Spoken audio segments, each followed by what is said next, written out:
On this episode of One-on-One, you remember a while back we had a one-on-one with Coach Don Landry, but so many things have transpired since that interview. Only a few people deserve to come up and get that second one-on-one. He's one of them. He's done so much for the community, done so much for every part or aspect of what he's been involved in. Tonight, Coach Don Landry.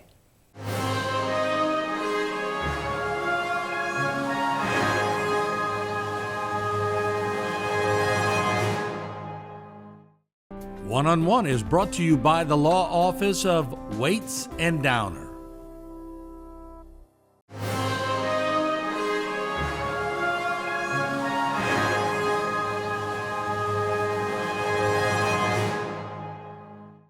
Coach, it is certainly good to see you again. First of all, how are you doing? I'm doing fine. I'm slowed down, but I had a stroke about 6 years ago, but my health is good. I just can't drive anymore, but I still do all the things except I have problems with mobility. I saw you a couple of months ago at Nichols, and of course the Legacy Center named after you, and after all those years, we'll start with that. But what did that mean to you? Because that's a pretty big honor for them to remember. I think I saw you quoted one time that everybody gets remembered when they're not here anymore, but right. You got remembered when you're here. That's quite special. Well, it was special, and like I said, so many people get honored after they're gone, mm-hmm.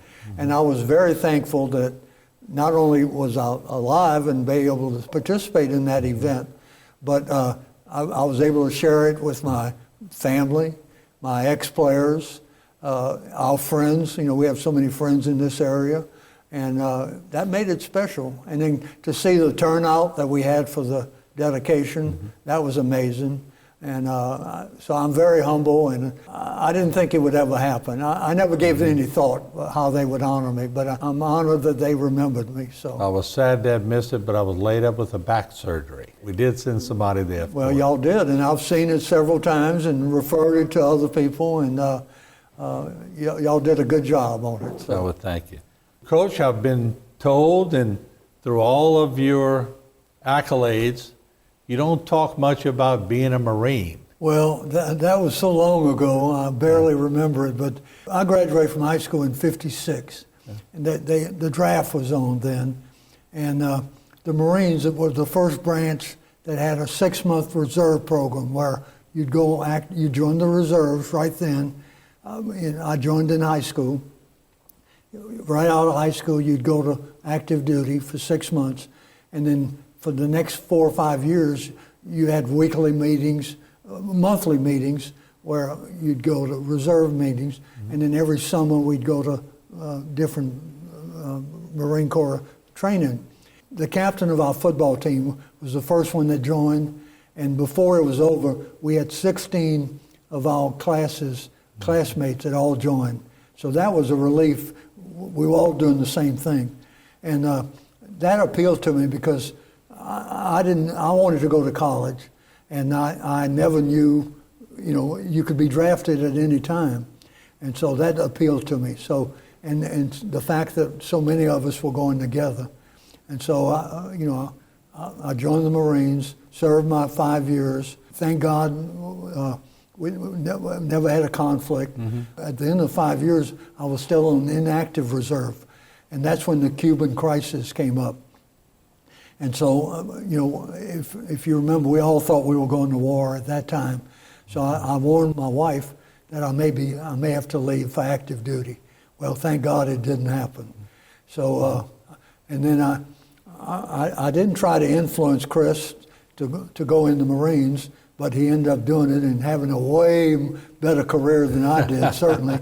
And then we've had two grandsons. That one of them's a former Marine, and we have a grandson who's also currently in the Marines. So I guess I did influence them all. Well, now we know where the discipline comes Yeah, that's in. right. Well, what got you into coaching? Why did you decide to go into coaching? Well, I knew right away that I wanted to, and I guess when it happened, I was barely, we didn't have organized leagues in Lafayette growing up. It was basically you played sandlot. But then they started adding, different leagues.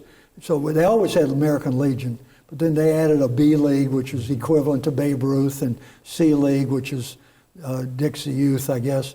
And then they added a Little League. Some way or another, they asked me to be a coach. So I was barely out of the age of the rest of them, but I coached, and the other coaches in the league were all adults. And yet we won the championship.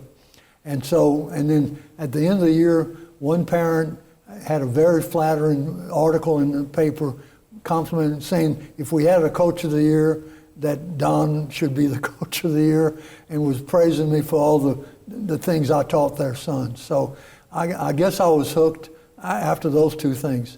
And so I knew after that there was I never even considered any other thing. Now, I did consider a different minor, because I said, well, people were trying to persuade me not to go into coaching because they said the salary's not good. So as much as I wanted to coach, my minor at first was going to be business. So I figured, well, if it doesn't work out, I have business to go to. Well, the first business class I took in college was typing. I went in, there was 50 women and me. The next day I quit, changed my curriculum.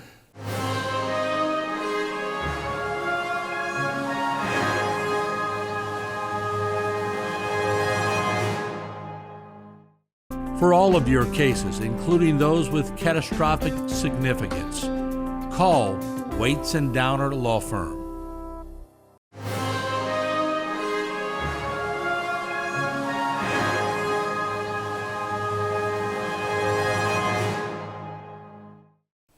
"26 years old as a head coach." Now today, there's a few colleges that pick up some young talent, but back then, that was unheard of. I was the youngest coach in the country at that time. Mm-hmm. And what was amazing to me, I had a lot of lucky breaks. I had only been a high school coach for, 3 years, 4 years, I guess, and then an assistant in college for 2 years. Mm-hmm. And so to get a chance to be a head coach that young, I was very honored. And never dreaming that I'd be in Thibodeau and Nicholls State for as long as I was. I was lucky. I had some mentors that really helped me, from Scotty Robertson, who I got in college coaching with, to being under Joe Ia, the athletic director at Tech. Then I was fortunate that Ray Didier hired me, and during those ceremonies said some flattering things about me, but the best athletic director in history was not me, it was Ray Didier, because he had to establish the program. I just kind of carried on his philosophy, and so I was successful also, but I owed everything to Coach Didier. And that's nice of you to pass on that acknowledgement. But we're going to talk about your era. You had a pretty good era, because I remember getting to Nicholls, and Don Landry was larger than life. What was that interview like? At 27 years old, most people don't have, I guess you had security, but they don't have their legacy yet. They don't have the years under them. So you have to be sitting there being interviewed for a job. What was it like? Were you nervous for that? Well, let me say this. Nicholls was not a good job at that time. Yeah. And so I turned it down a couple of times. Jim Mahoney, who was the basketball coach before me, mm-hmm. I was still at Tech, and then after his first game of that year, he resigned.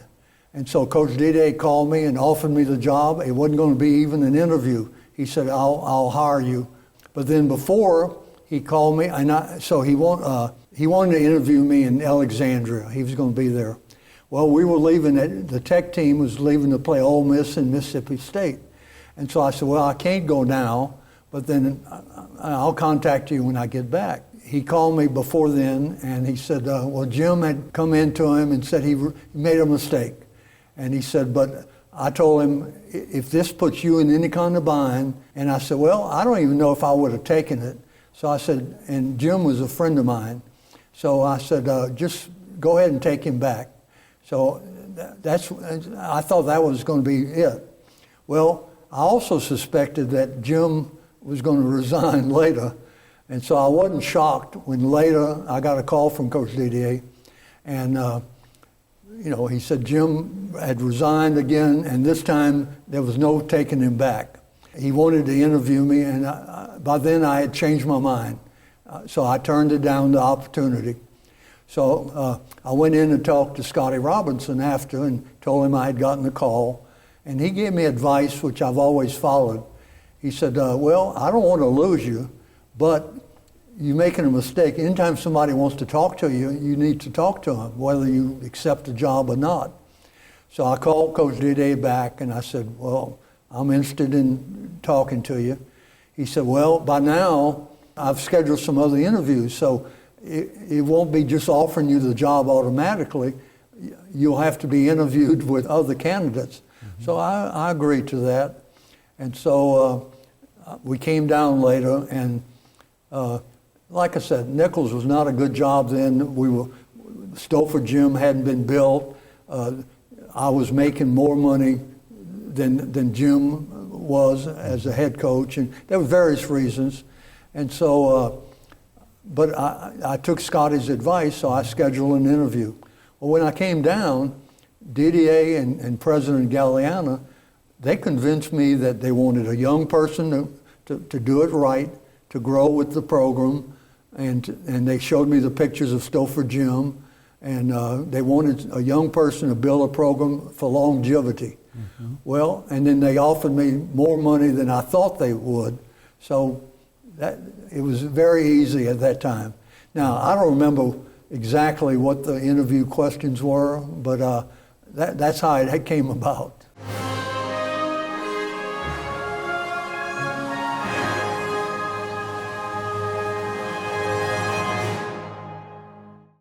For all of your cases, including those with catastrophic significance, call Waits and Downer Law Firm.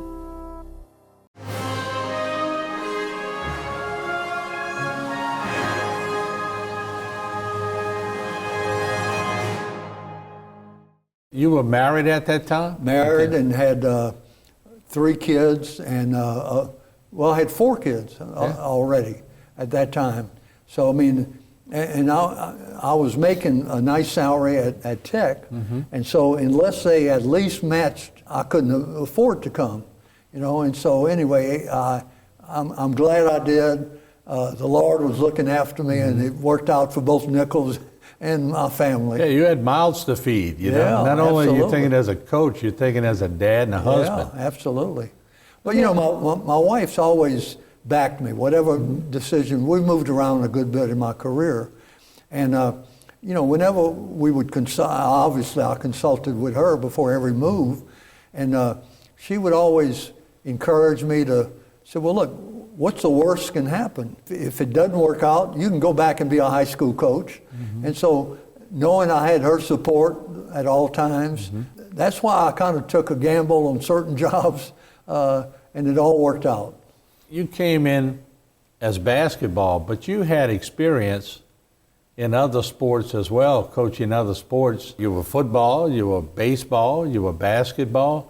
I was an undergraduate at USLI right. then, mm-hmm. And my senior year, my junior year, I was with the baseball team only. Okay. But I was also we didn't have full-time sports information director, so as a student, as a junior, yeah. I was also the school's SID.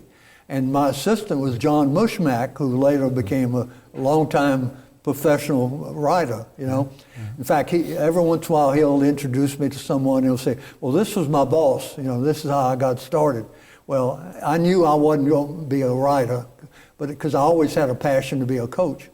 So the baseball coach, Pete Wilson, wanted me back for my senior year, and he was going to put me on full scholarship just to be his assistant. And I said, well, I'd like to help with football too if they have an opening. Mm-hmm. He said, well, we're looking for, they called it a graduate assistant, although mm-hmm. I technically wasn't a graduate. Right. So he set up an interview with Red Hoggett, who was the head football coach at SLI, and Red hired me as so-called graduate assistant. So he said, now you don't have to help with baseball at all. I said, well, you don't understand. I want to keep doing baseball.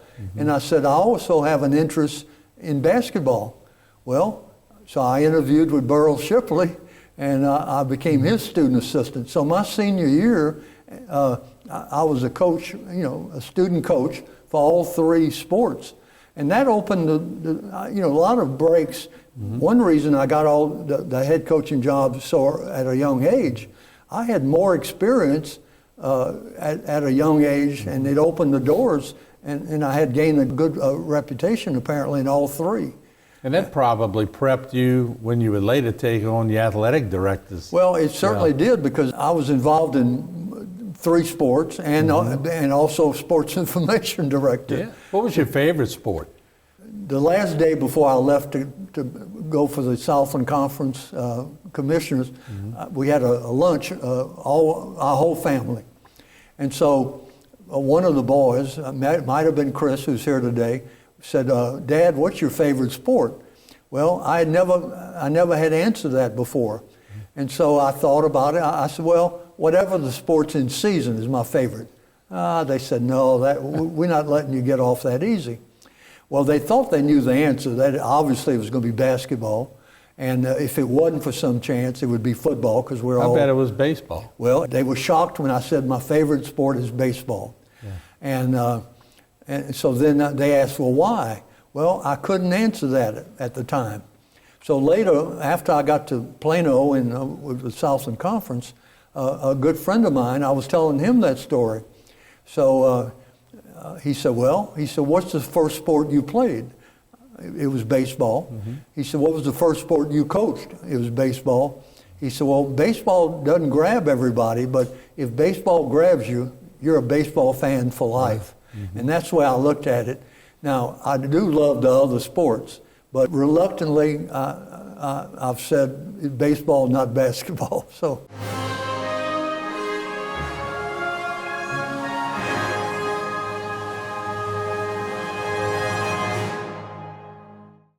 For all of your cases, including those with catastrophic significance, call Waits and Downer Law Firm.